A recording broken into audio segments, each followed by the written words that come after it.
Olá, meu nome é Juliana, eu sou enfermeira, venho apresentar o meu trabalho de conclusão de curso do mestrado em Ensino em Saúde, intitulado Conhecimento dos pacientes portadores de doença renal crônica terminal.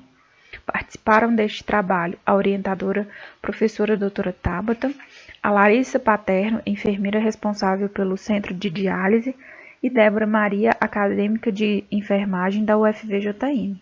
Elas contribuíram para as atividades de extensão dentro do trabalho de pesquisa. A doença renal crônica é um grave problema de saúde pública no Brasil e no mundo. Ela caracteriza-se pela diminuição da função renal de maneira lenta, progressiva e irreversível. Em sua fase terminal, ela provoca a incapacidade de filtrar o sangue e eliminar as toxinas do organismo, sendo necessária a realização de uma terapia renal substitutiva. Dentre elas temos a hemodiálise, a diálise peritoneal e o transplante renal. No processo de hemodiálise ocorre a filtragem do sangue através de um sistema extracorpóreo acoplado a uma máquina com o objetivo de eliminar o excesso de líquido e as substâncias desnecessárias ao corpo. Para a realização da hemodiálise é necessário um acesso vascular com fluxo sanguíneo adequado. Temos dois tipos de acesso vascular: a fístula arteriovenosa, que é constituída em bloco cirúrgico por um cirurgião vascular, na qual ele une uma artéria a uma veia para proporcionar o fluxo de sangue necessário para a realização da hemodiálise. E o catéter venoso central, que é implantado por um médico capacitado, com a mesma intenção de proporcionar um fluxo sanguíneo adequado para a realização de hemodiálise. Estes tipos de acessos vasculares, eles necessitam de cuidados tanto do paciente quanto da equipe para evitar complicações. A hemodiálise aumenta a sobrevida dos pacientes, porém, ela provoca modificações na rotina diária, já que o paciente ele necessita comparecer 3 vezes na semana no centro de diálise, interferindo na sua qualidade de vida e comprometendo aspectos físicos, emocionais e sociais. Dentre outros fatores que podem afetar a qualidade de vida e a adesão ao tratamento, está o grau de conhecimento dos pacientes sobre sua patologia. Dessa maneira, o objetivo geral do trabalho foi avaliar o conhecimento dos pacientes com doença renal crônica terminal quanto aos fatores de risco, cuidados clínicos e complicações associadas.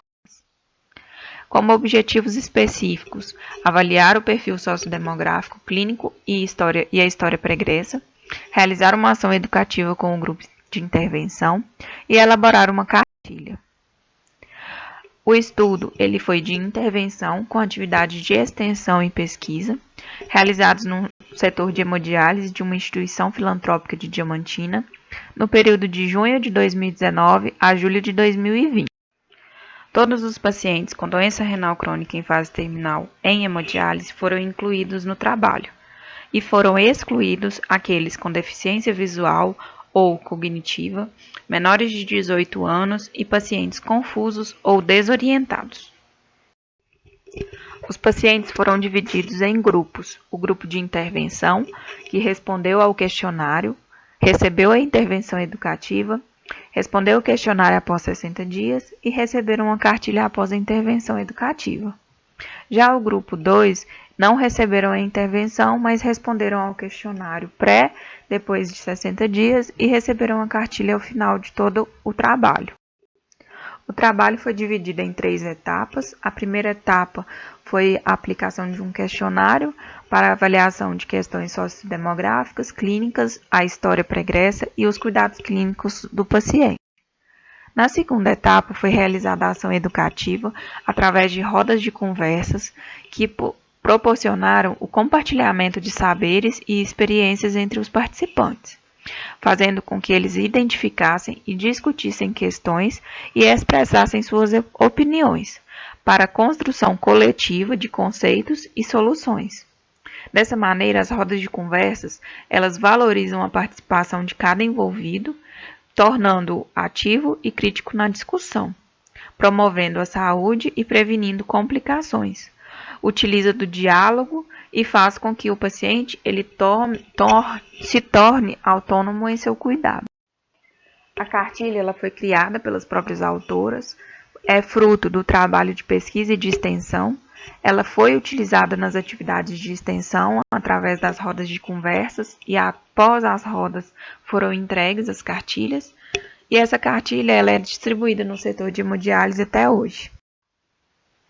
As cartilhas elas continham todos os temas que foram abordados durante as rodas de conversas. A terceira etapa foi a aplicação do questionário pré após a intervenção, depois de 60 dias, para os dois grupos, tanto o que recebeu a intervenção quanto o que não recebeu.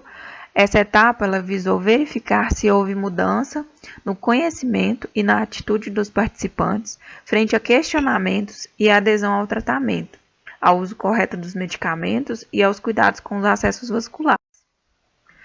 Utilizamos o Stata versão 14 para análise dos dados, com significância de 5% com P 0,05 em todos os procedimentos. O trabalho foi encaminhado ao Comitê de Ética em Pesquisa da UFVJM e aprovado. Todos os pacientes e profissionais participantes da pesquisa assinaram um termo de consentimento livre e esclarecido. Como resultados, obtivemos 101 pacientes em hemodiálise, sendo 51 pacientes do grupo que não recebeu a intervenção e 50 que recebeu a intervenção. Como perfil sociodemográfico, 55,4% homens, 42,5% na idade entre 40 e 59 anos, 70,3% tinham um ensino fundamental como escolaridade, 52,5% vivem com o companheiro, 77,2% são aposentados, 92% possuem algum fator de risco, dentre eles 77,23% são hipertensos e 26,73% são diabéticos. 73,2% já hospitalizaram após o início da hemodiálise. Quanto ao conhecimento sobre a função dos medicamentos utilizados durante a hemodiálise, observou-se que sobre a eritropoetina o conhecimento correto aumentou de 56% para 80% no grupo que recebeu a intervenção. Sobre o noripurum, o conhecimento correto aumentou de 48% para 72% no grupo de intervenção. Já para os demais medicamentos, não encontrou-se diferença significativa. Sobre as intercorrências ocorridas durante a hemodiálise, observou-se que a ocorrência reduziu de 86% para 78% no grupo de intervenção, após a ação educativa.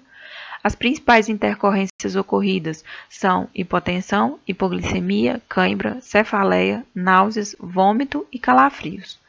O conhecimento que o paciente tem sobre a causa das intercorrências melhorou no grupo de intervenção após a ação educativa, reduzindo as respostas não sei para todas as intercorrências. As respostas corretas para qual motivo de realizar hemodiálise melhoraram após a ação educativa no grupo de intervenção de 68% para 88%. Quanto ao processo de hemodiálise, os pacientes que responderam não sei diminuiu de 34% para 4% no grupo de intervenção. Já no grupo controle, esse valor aumentou de 19,6% para 23,53%. O aspecto considerado mais difícil no tratamento em hemodiálise foi o compromisso de comparecer 3 vezes na semana nos dois grupos. Os resultados mostraram que o conhecimento que o paciente tem sobre seu processo de saúde e doença relacionados à hemodiálise foi aprimorado após a ação educativa, tornando-o parte do processo de tratamento, tornando os pacientes ativos nos questionamentos aos profissionais quanto aos cuidados clínicos que se referia à fístula arteriovenosa e com o catéter venoso central após a intervenção, contribuindo para que a equipe multiprofissional possa realizar ações educativas e terapêuticas, promovendo a prevenção e o controle das complicações. Essas são as nossas referências. Obrigada.